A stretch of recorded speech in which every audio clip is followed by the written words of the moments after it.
Hi everyone, welcome back to PSTAT 5A, example 5.2 for CLAS. Today we're going to work out sampling distribution problem originating from a normal distribution. So in this example, we have a normal distribution with mean 24, variance 16. So remember, there are a couple of ways to get the parameters, and be careful, the variance notation is sigma squared. That means for us, the standard deviation, which is the value we're actually going to use, is the square root.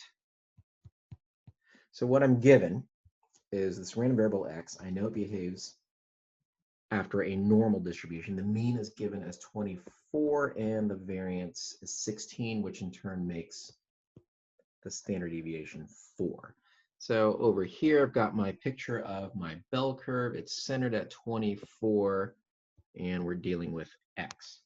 Now, in addition, we're not going to use this part right now. We will in a bit, but we have a random sample of 49 x's. So that means I'm going to take 49 copies of this distribution. And again, we know the distribution is bell curve, so it'll be kind of random around the 24. But the first part here is just review from Unit 4. And what's the probability that it's under 20? So if I write that out, I want, well, what's the chance my x is less than 20? And for normal distributions, we're going to identify that 20 on our bell curve. And again, we're looking for the area in the direction of the probability. In this case, less than, so to the left.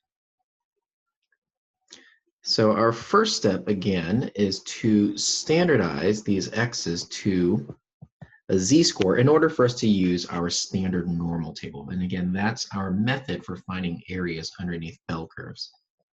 The relationship is written here, and now I'm just going to substitute in the values. So the x I'm standardizing is 20. The mean given to us is 24, and the standard deviation we figured out was 4. That allows me to calculate a z-score of -1. So recall, to do normal distribution probabilities, I have to take my normal distribution and standardize it to what's called a standard normal. And these are the z-scores.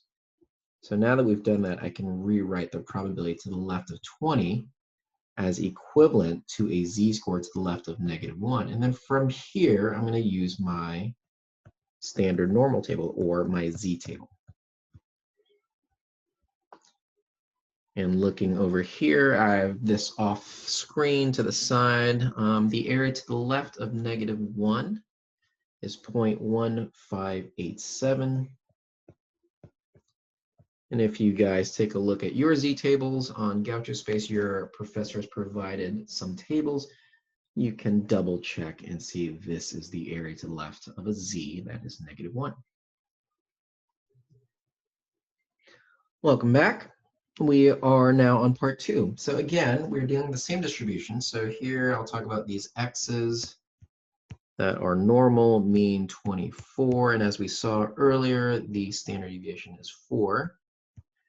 But now you'll notice in the question's asking, well, what's the probability the sample mean of the 49 x's is under 20? So in essence, we have the sample right here that represents 49 normal distributions.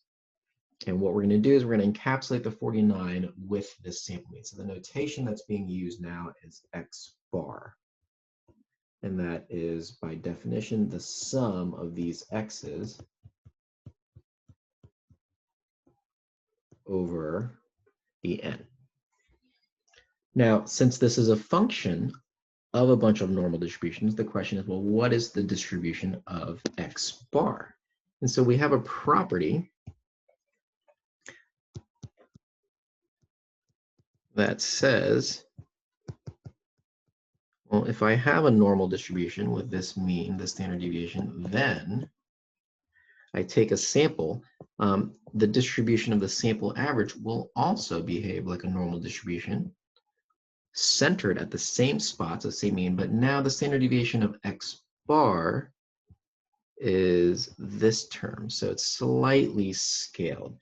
And so you might see in lecture different notations for this guy written as standard deviation subscript x bar, or it could be written as standard deviation of the random variable x bar, different ways, but ultimately it's equal to the population standard deviation divided by square root of n. So going back to my question here, since the language is referencing sample mean, I want the probability that the sample mean is under 20. Now, looking at this property that we've written here in yellow, that means my x bar right here that I'm going to put the box around also is shaped like a bell curve. It's still centered here at mu, which is 24. But the standard deviation is way smaller. It went from 4 to now 4 divided by root n, in this case 4/7. So here I'll make a note of that above as well.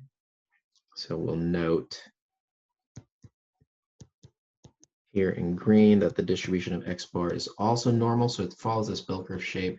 Same center, 24, but now the standard deviation is going to be 4/7. And again, that's highlighted down below. Okay, so how do I continue? Well, bottom line, I'm finding the probability underneath the bell curve because x bar behaves like a bell curve. The only issue is 20 is way far over here because the standard deviation is so small. So what we can do now is we can convert the 20 to a z. I'm using the same equation. We start with 20, we subtract the mean is 24, and now this is where you want to be careful. The standard deviation is actually 4/7 instead of 4 because, again, the random variable is x bar. So that's highlighted right here using the distribution of x bar. And if I work through this calculation, I'm going to end up with -7. So the probability that x bar is under 20 is different from the probability that x is under 20 from above because the z-score is much smaller. So small, in fact, that you will not find this on your z-table. So that means if you look at the picture that we have in the upper right here, it's so far to the left that the area below it is not really worth mentioning. So we're going to approximate this as 0.